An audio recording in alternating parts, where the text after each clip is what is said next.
Well, hello there. Welcome. My name's Leanne, and thanks for visiting my crafty cupboard. Today, I've got something a little different for you. As I stitch, I thought I'd share with you a slow, calming story filled with the rich details of a craft cottage that we would all love to sit and stitch in. Perfect to listen while you stitch along, or simply relax with a cup of tea, or gently drift off into slumber.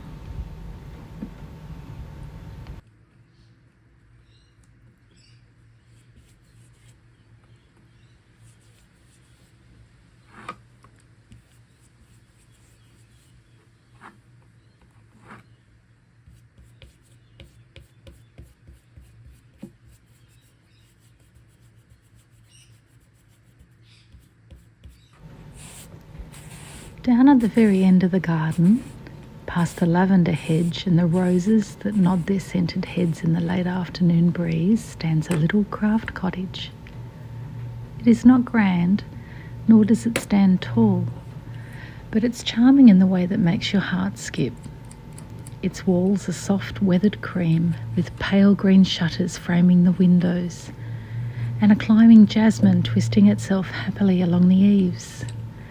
The door, painted robin's egg blue, has a tiny brass handle that glows when the sunlight finds it.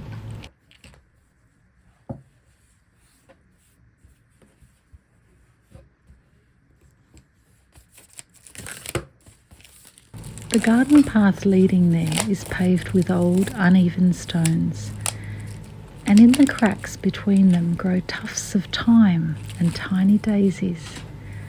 As you walk, the air is filled with a mingling of fragrances: earthy rosemary, the sweet jasmine, and the delicate spice of the roses.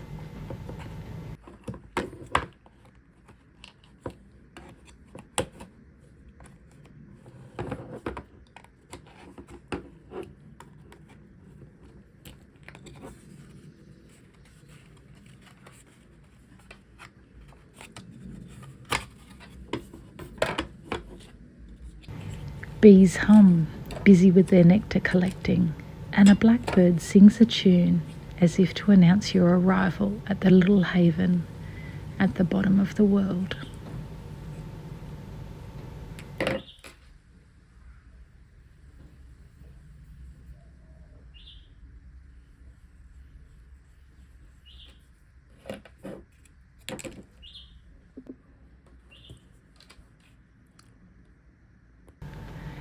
Today, though, the table in the centre of the cottage is waiting with a project. A gerbera, that cheerful, sunny flower with petals spread like rays of laughter. The fabric is stretched taut in a wooden hoop, its edges smoothed by gentle fingertips. Beside it lie ribbons in shades of pink, from soft ballet slipper hues to bold watermelon, and a spool of green silk for the sturdy stem.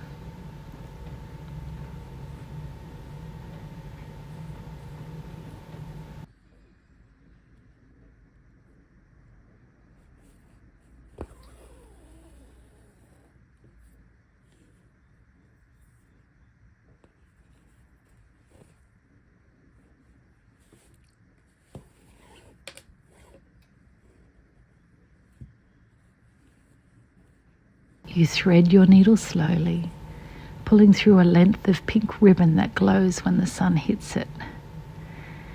The needle's point glides into the fabric, making the first petal, folding, twisting, laying flat like satin sunlight upon the cloth. Each petal builds outward from the centre, layer upon layer, like the gerbera itself opening in the garden outside.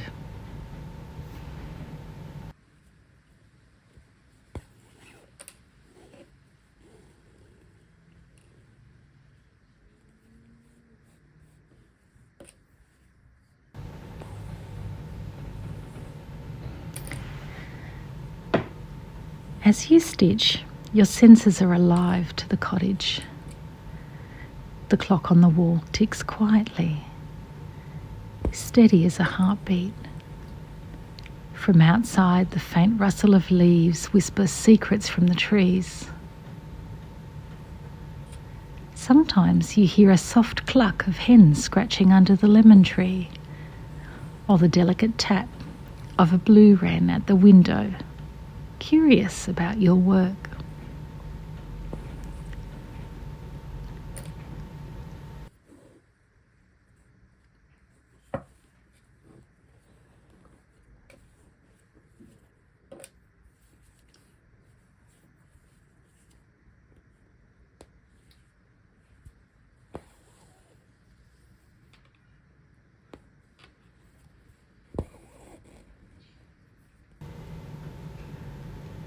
Inside the cottage, the air is still and welcoming, with the faintest fragrance of lavender sachets tucked into drawers and a whisper of cedar wood from the shelves.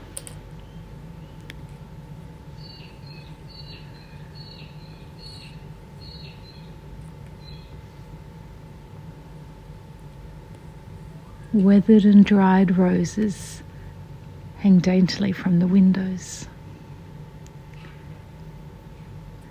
A patch of afternoon sun pours through lace curtains, making gentle patterns on the wooden floorboards. A pot of peppermint tea steams gently on the windowsill, waiting, promising calm refreshment whenever the stitches pause.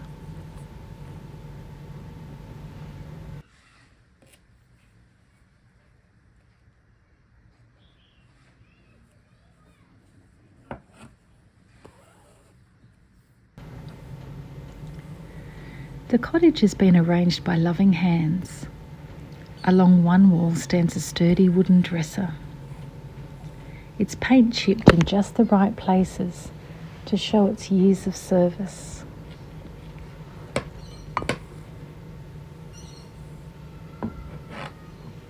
The shelves are lined with glass jars filled with buttons, pearlescent whites, faded pastels, and a kaleidoscope of dual tones, each one catching the light differently.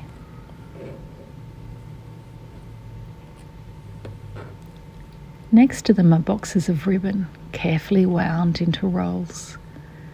Satin in rose pink, organza in soft lilac, silk ribbons in fresh green and deep plum. Laces are folded like delicate snowflakes, stored in baskets lined with old floral fabric. Spools of thread are stacked by shade, so that moving your eye along them feels like watching a rainbow pass quietly across the room.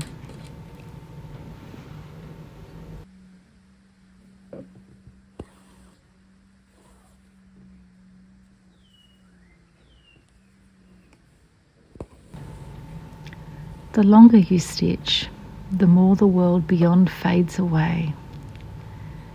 There's only the rhythm of needle and ribbon, in and out, pull and smooth, a quiet meditation. Time moves differently in the cottage. It stretches like soft fabric on a frame, and the worries of the day dissolve like morning mist.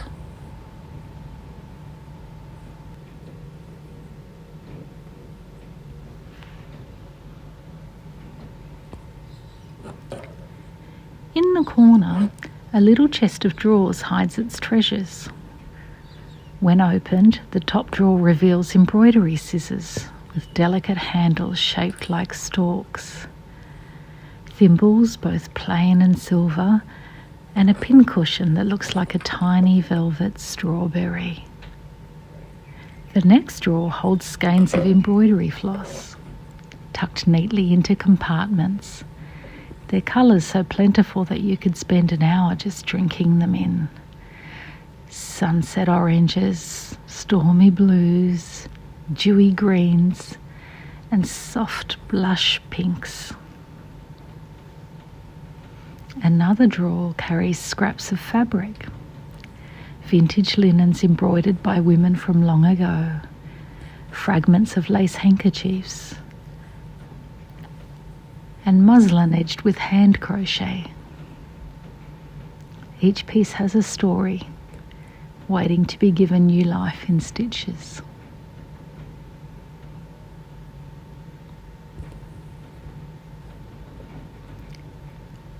On the shelf by the door, there are jars filled with dried rose petals, lavender buds, and sprigs of rosemary. Now and then a breeze slips in through the half-open window, carrying with it the mingled scents of flowers and herbs. It wraps around you gently, so that stitching feels like a dance shared with the garden itself.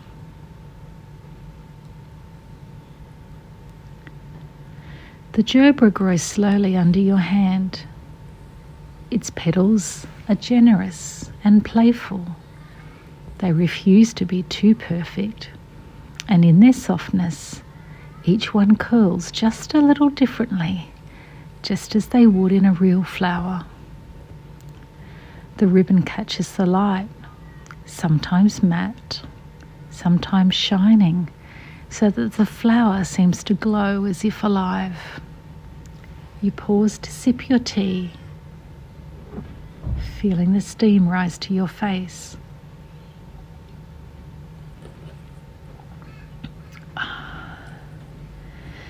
And you let your gaze wander across the cottage.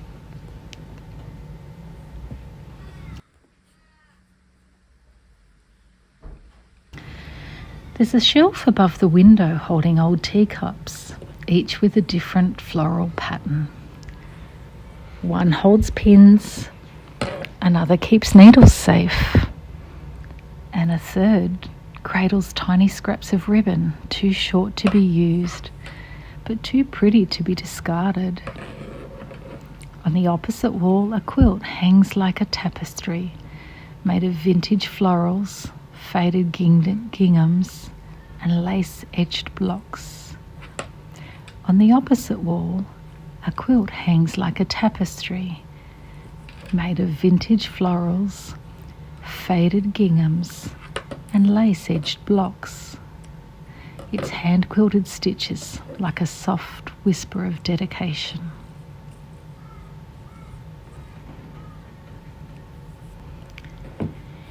In the corner, a vase holds fresh flowers from the garden, sprigs of lavender, feathery fennel leaves, and 3 pink gerberas that seem to smile knowingly as you stitch their likeness. You can almost feel them smiling and nodding in approval, encouraging your hand as the ribbon petals unfold. At last, as the centre of the gerbera begins to take shape, you choose threads of golden yellow and soft brown, scattering tiny stitches like seeds at the flower's heart. They gather together, warm and glowing, grounding the playful petals that dance around them. The gerbera now shines from the fabric, a flower forever in bloom.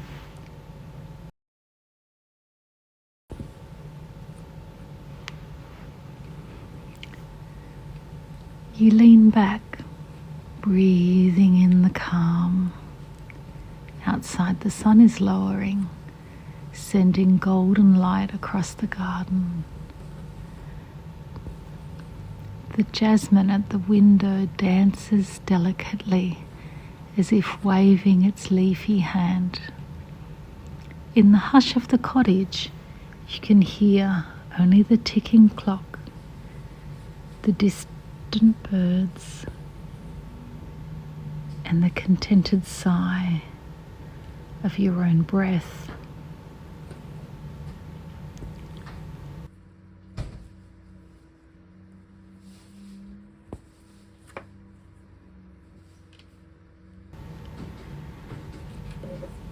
The gerbera is complete, but the story is not. For tomorrow, another ribbon flower will wait, and the little cottage down the path will open its door again, ready to welcome you back with its jars of buttons, its rolls of ribbon, and its air scented with lavender and love.